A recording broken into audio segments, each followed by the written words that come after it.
It's official. Small business owner Jason Sakran is running for Charleston City Council's District 3 seat against James Lewis.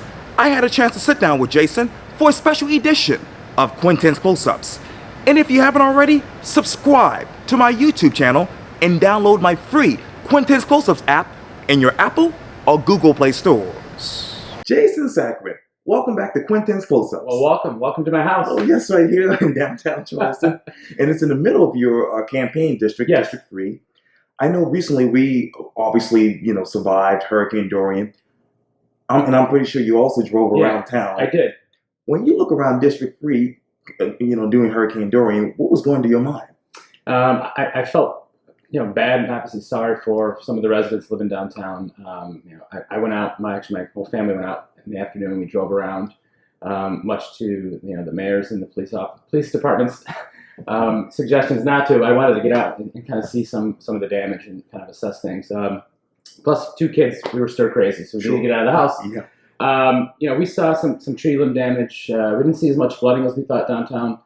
I saw residents out helping other residents, and it was great to see that. We helped a few of our folks here in the neighborhood, it was interesting kind of week for us. Like I said, with a family and two kids. Sure. It was a challenging week with no school. But anyways, we were out and looked around, and we assessed some of the damage and helped where we could. We could. Going forward, when it comes to flooding, what do you hope you could do if you're elected on city council? And that's a question I get asked all the time. So one of the things that we certainly need to do is we get unified on city council with the mayor and have a plan. First thing we would do is apply for funding from the state infrastructure bank. And also I'd be amenable to the idea of having a bond referendum voted by the public to support any additional funding that we need. I do think that there's money out there available from the state and federal government. So we just need to apply for that, and we need to kind of get on a same plan as a city and city council and work with our mayor to figure out how to move forward. But basically we just need to have a plan. I don't think there's a coherent plan right now. But I think that working with the mayor, working with city council, and building consensus around that would be something that I'd be focused on from day one. What is your coherent plan for flooding? Sure. So obviously we need to apply an application to the state infrastructure bank to receive some of that money. We need to work with our state legislature, work with the federal government, and actually show them that we can raise some money here locally so they could potentially match that. I think there's been some disconnect between how we can raise that money locally. So I think if we can show the state and the feds that we can garner some money here locally, I think they can match that. So the first step is just getting folks locally here at the city level and at the mayor's office on the same page and basically in lockstep with the state and federal government. And you talk about the state infrastructure bank. Obviously, the city council is asking for now money for the little battery. Yeah. Where are you with that? I thought it was a great project. It was fully supported. I don't know what the vote was on city council, but if I was on council when that vote came up, I would have fully supported it. Supported it. Absolutely. And before the hurricane even came, you actually filed officially for the candidacy for District 3. Yes. What was that like for you emotionally? It was awesome. I mean, I went to the courthouse or over at Broad Street by myself. I walked in, filed that paperwork. It was something that I've always wanted to do. I've always wanted to be involved in political office. And I remember leaving the courthouse, not just proud of filing, but basically, thinking about the campaign team that we have. It's all volunteers. We have a small campaign team that's working with us, thinking about the work that they put in prior to that filing date, thinking about the conversations I've had with many community folks here in Charleston, parents, former folks that ran in this district.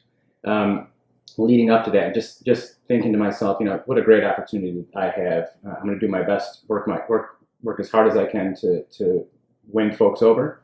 And I left that signing or that registration with kind of a renewed sense of hope for what I could bring to city council. So it wasn't such an emotional day, but it was definitely a day where I felt a sense of accomplishment, mainly a sense of accomplishment. Yeah.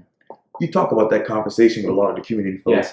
What are you having a conversation about now when it comes to District 3? Sure. So let me just take you back. So before I decided to run, I actually sat down with Mr. Lewis. We sat down in his house at his kitchen table, and I feel like we had a great conversation. We talked for about an hour. I asked him questions about some of his challenges, some of the things he would do differently. At that point, he was undecided if he was going to run. I obviously pushed him to not run, but he decided to run, which is great. But I left that conversation with Mr. Lewis also feeling very good about his leadership and what he's done, and I've also felt very good about conversations I've had with others. Jimmy Bailey Jr., who ran against Mr. Lewis. Him and I have talked several times. Jimmy's a great guy. I think he was running for all the right reasons. He came up a little bit short, but I've had good conversations with him, and I think he would have been a great city councilman if he was elected. What are the challenges now in District 3? The biggest challenges that we face, certainly as a community, are flooding issues. But that's kind of at a macro level. Here in District 3, what I see is the gentrification, affordable housing, and economic opportunity. And all those things really all are connected in many ways. I do feel like in terms of affordable housing, we need to do a better job of making sure that we have affordable housing for those that are working downtown and living downtown. And I think that would stem some of the gentrification issues that we're having with people moving out because they can't afford to live downtown. That also connects with economic opportunity. What I've seen time and time again from all the new businesses that are coming, and particularly in North Morrison, Upper King Street, a lot of those businesses are being developed by people that either have a lot of money to start with or are part of a national corporate chain. Great. I'm a small business owner. I think it's wonderful that they're doing that. I would like to see some more diversity around those that are participating in the economic opportunities here in District 3. I think the challenge is, and this is where me and Mr. Lewis differ, is I see the pie, the economic opportunity pie, is not something that's finite. I think it's something that we can grow.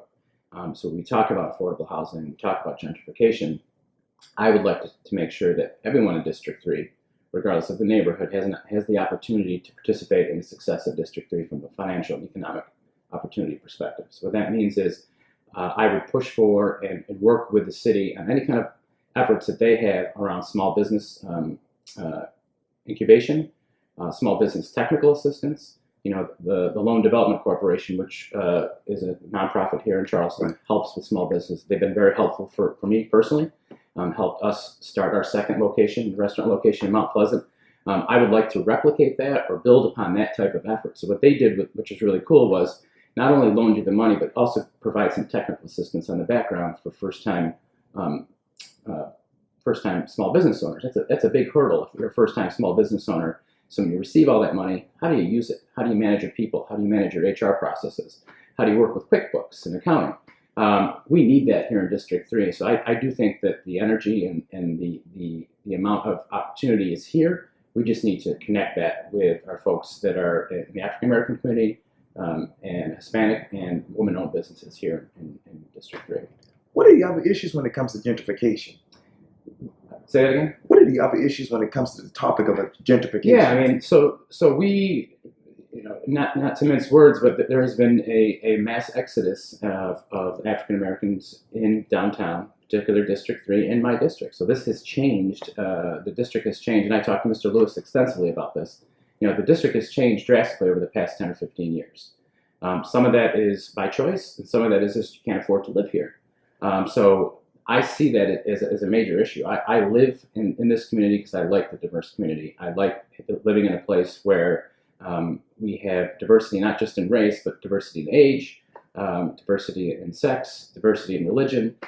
So that's why I moved back downtown. That's why we live downtown. I want to make sure that we can maintain that diversity and do everything we can to keep folks who want to live downtown, living downtown, and that includes affordable housing. So I mean, that's where I see the issue of gentrification, that it's a byproduct of some of our other issues, which are the lack of affordable housing, lack of economic opportunity. So those things all connect, in my opinion. In your opinion. You talked earlier about the developers. Yeah. What incentives do you want them to bring into this community? The developers? Yes, sir. Well, as a small business owner, I intimately recognize that we cannot just rely on the developers to pay for everything that we want to do in regards to affordable housing. They have to be responsible, and we have to have them at the table, but everything can't rest on their shoulders in terms of the cost. So when I'm talking to developers, and I've met several developers, affordable housing is very expensive to build. So one of the things that we can do to help those developers, if we're relying on them for any additional funding, is let's make the permitting process a lot easier for those developers to come through the city. every delay that they have to go through, whether it's a week or 2 weeks or a month, is additional costs on that building project. So as a city, we need to do a better job of making and streamlining that process for small businesses and for folks that are developing in our community, and bringing them to the table and making sure that they have a vested interest in what's happening here in Charleston. I do not think many of them do.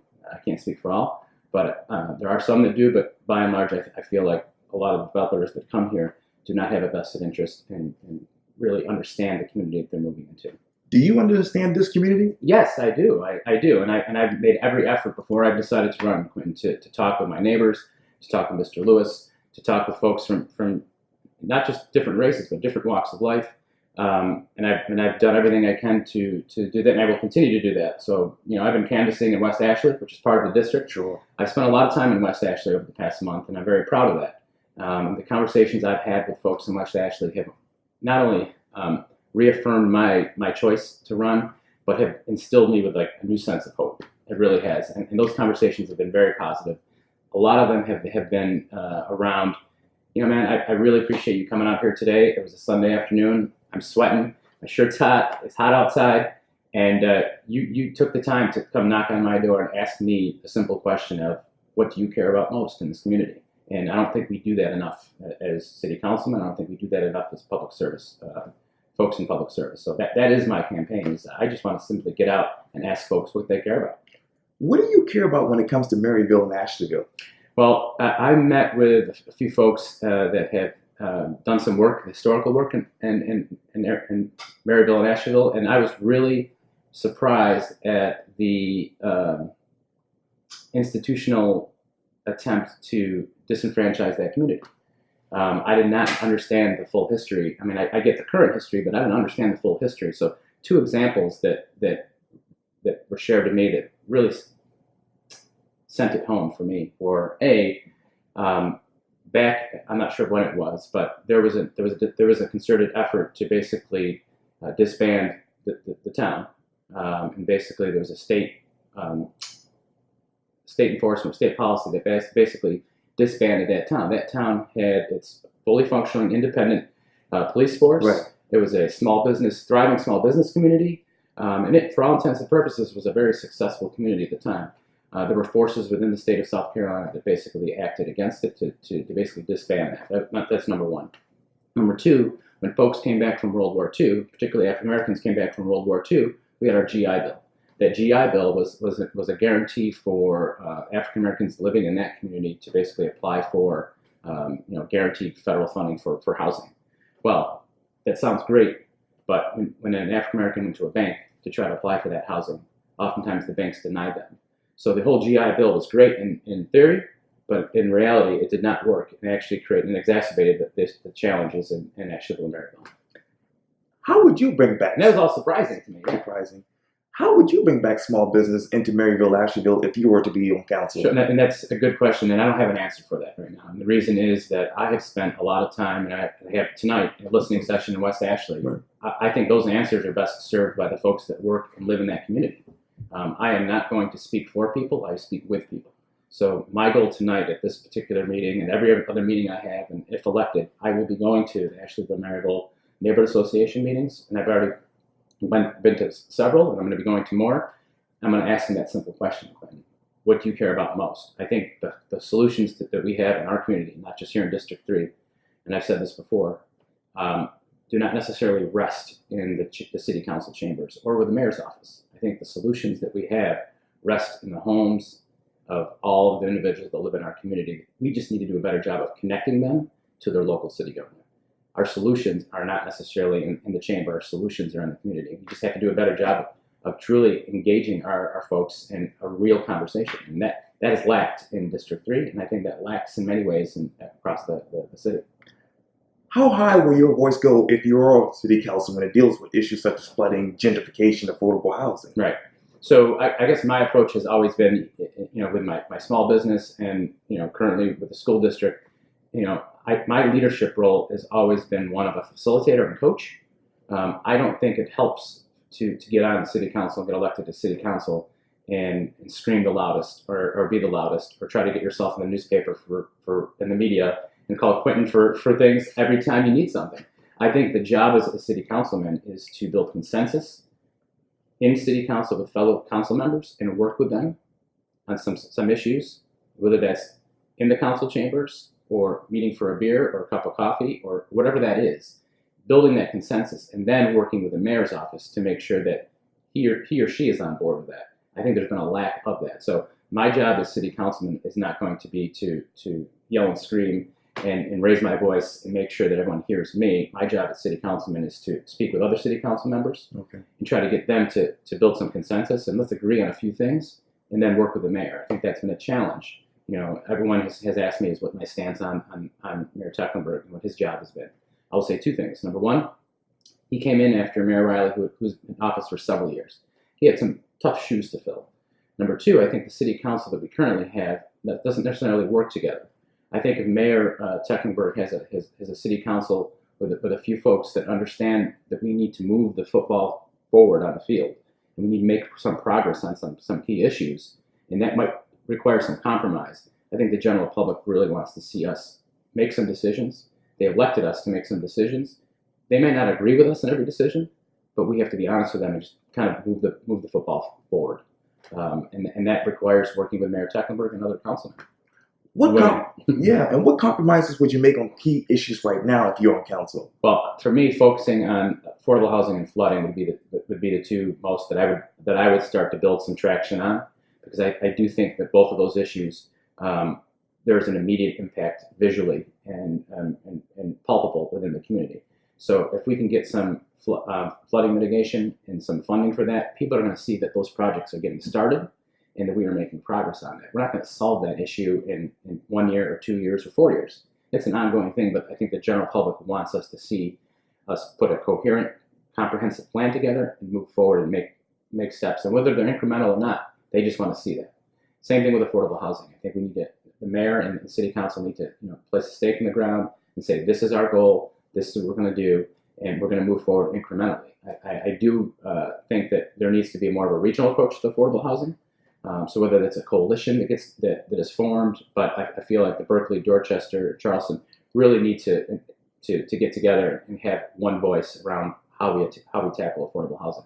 Because I think what's happening is developers may be going to different municipalities and having different rules and regulations. If we can, as a region, get on the same page and speak with one voice, I think that's going to help tremendously. You talked earlier about, obviously, friction between city council and the mayor. Right.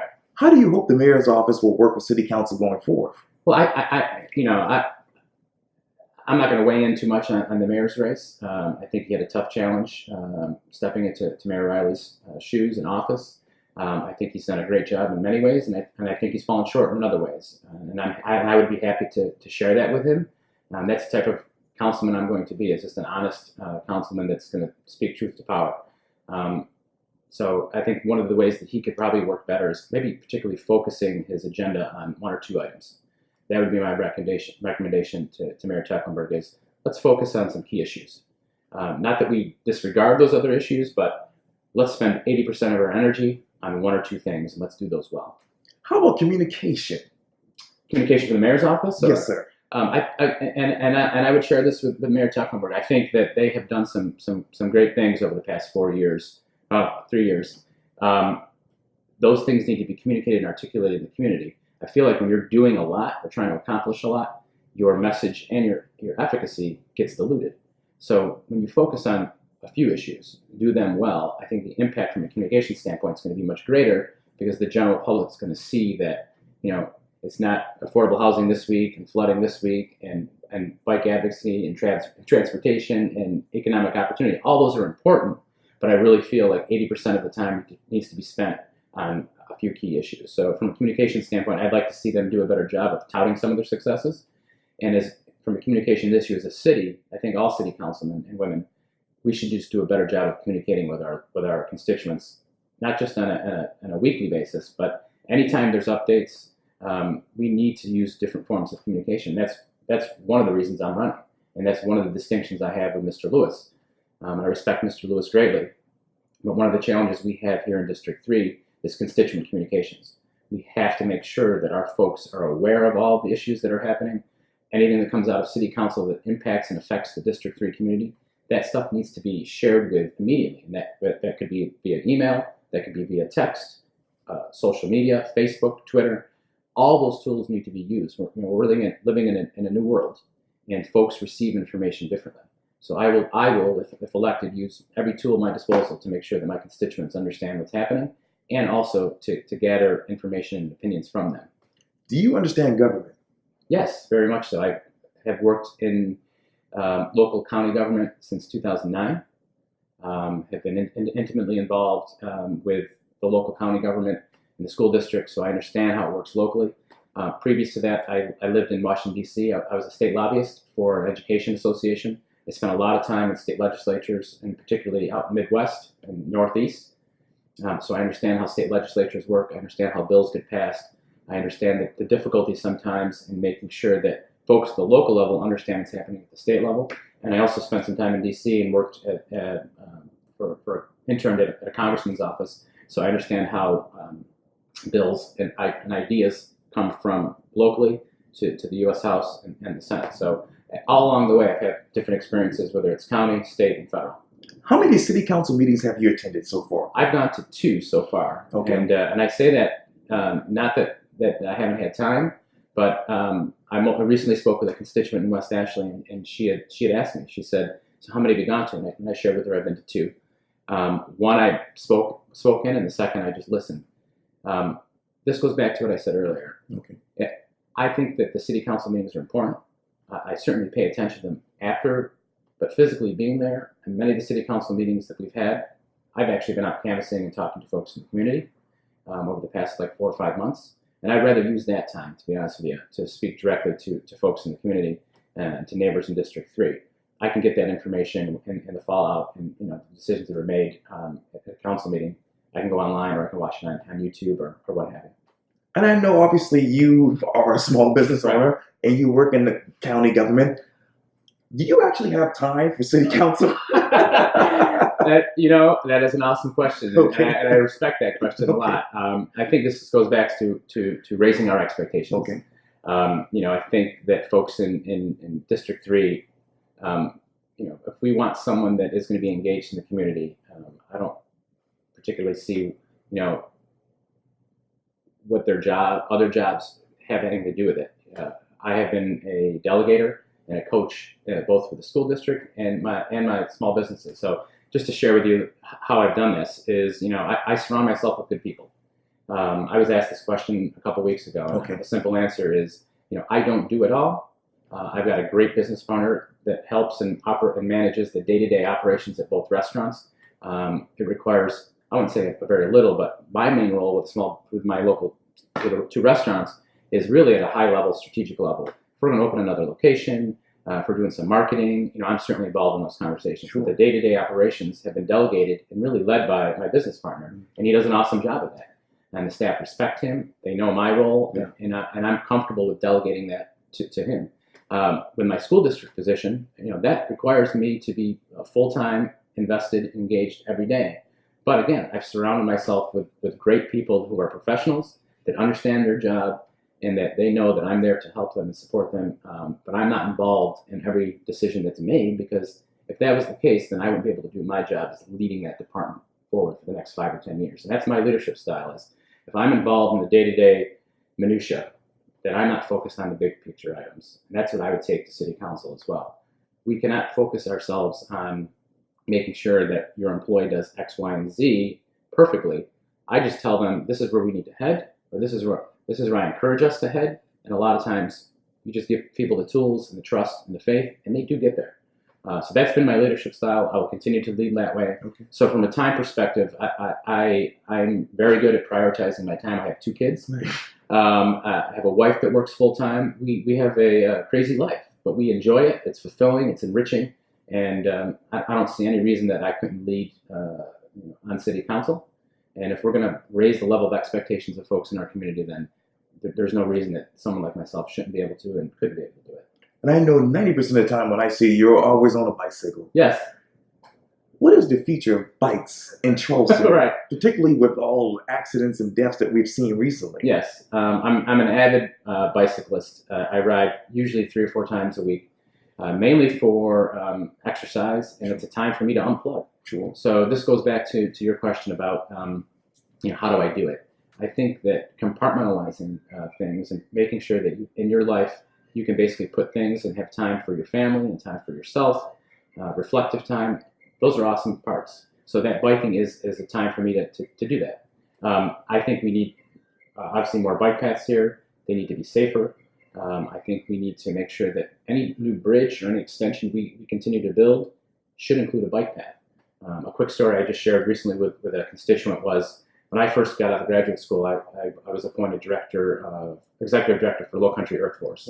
They were a nonprofit here focused on environmental service learning with students. We worked with a lot of elementary school students, and basically what we did is we worked with them to engage them in environmental projects in the community and help them understand that they do have a voice. And this was my first kind of inroads here in the education community in Charleston, and it really gave me an opportunity to see, the impact a young child could have on their community if given the tools and shown them how to advocate properly. The Ravenel Bridge, when it was first designed, did not have a bike path originally on that first design. The students I worked with local community organizations, I think the Coastal Conservation League and several others, to help lobby our local legislative delegation, our state legislatures, state legislator, to make sure that bike path was put on there. And they were integral in that effort. And that was an opportunity for me to get involved from an advocate perspective, but it was through the lens of working with those kids. And it was great. So I've always been passionate about different modes of transportation and making sure that we have a safe way to ride around town. Right around town. Now, if that vote were to come to City Council regarding trying to get a bike lane over the new Ashley River Bridge for Charleston County, vote for it. Yes, sir. And how would you work with Charleston County on that? Well, I believe that Charleston Moves, led by Katie Zimmerman, has done an awesome job of advocating and also working with the local delegation, City Council. So they've done a good job. I would get with them and figure out what kind of help can I provide them. What do they need to do? Again, my leadership style is not someone that comes into a room typically and heads down his path. I'm going to make sure that I understand what's happening and there's consensus, and I understand what's going on, what is the temperature and the pulse in the room, and who's been leading the charge on this, and work with them and ask them what has been done, what are the challenges, what do we still need to get done, and how can I help you? I don't really need to set forth and be a renegade and do my own thing when folks have been working on that project for several years. So that would be my approach. Yeah. And then on your website, you said this quote, "I want to live in a city that values and embraces all people and create opportunities and pathways for success for everyone, regardless of neighborhood, race, income, or ethnicity."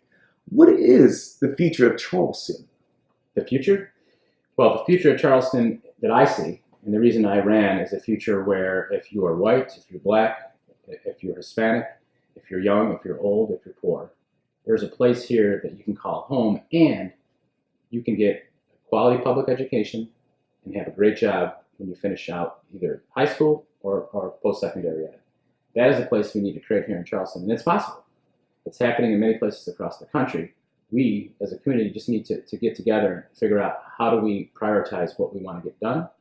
And we have to address some of the systemic issues that we've had here. We touched upon with the Ashley River Marigold. I do believe there has been some injustices done here in Charleston. Sometimes it's not so popular to talk about our history. We've got a great history. It's rich here in Charleston, but we also have to amend and understand and be attuned to and recognize that it hasn't always been positive for everybody. So as your city councilman here in District 3, I recognize that intimately. I can't speak for a community, but I can certainly listen, and that's all I've been doing since I started this campaign, is listening. So I see a Charleston that has the potential. I think there are some significant challenges we have now, particularly around the historical inequities that exist that have also affected our education system. I don't know if we want to get into that, but so I've seen that firsthand of the inequities that exist in our education system. So if we're going to be a first-class city, so we see all these billboards and get all these accolades as the world-class city, we need to have some world-class people come live here, and we need to have a world-class education system. We're not there yet. Not there yet. To be continued. Yes. Jason Sakran, thank you so much for your time. And again, welcome back to Quintin School Subs. Well, thank you. Thank you for having me. Hopefully I can come on soon again after or before the election or after the election if I win. I just want to say thanks for everything you do in the community. Thank you. It's nice to be able to have this conversation. I think you do an awesome job and provide a unique perspective and give folks that normally wouldn't have the opportunity to talk and share their thoughts in depth and with nuance. So I appreciate it. So thank you. You're welcome. Yeah, thank you.